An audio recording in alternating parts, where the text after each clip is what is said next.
Welcome to Not Milk Never Milk. Subscribe if you're lactose intolerant. You start by confirming prerequisites so you don't chase ghosts. Make sure your internet works and disable VPN briefly to test connection.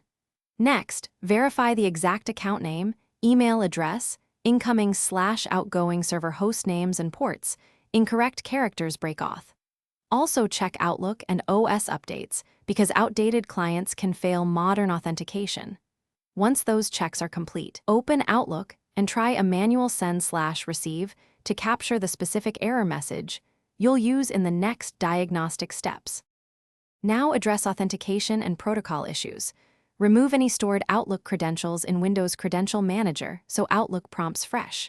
If your provider uses Modern Auth, switch to OAuth 2 or create an app-specific password and use that instead of the regular password.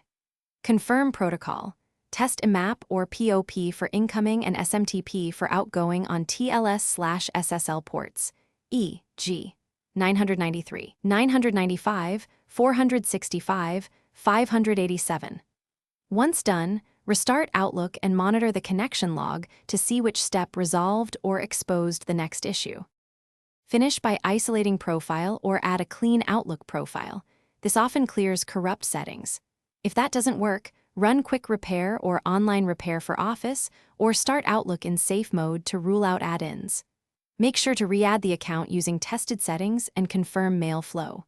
If you still cannot connect, enable Outlook logging and capture error codes. Those codes are your key troubleshooting artifact.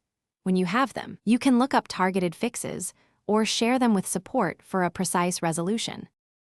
Thanks for watching. If this was helpful, leave a like and consider subscribing. See you next time.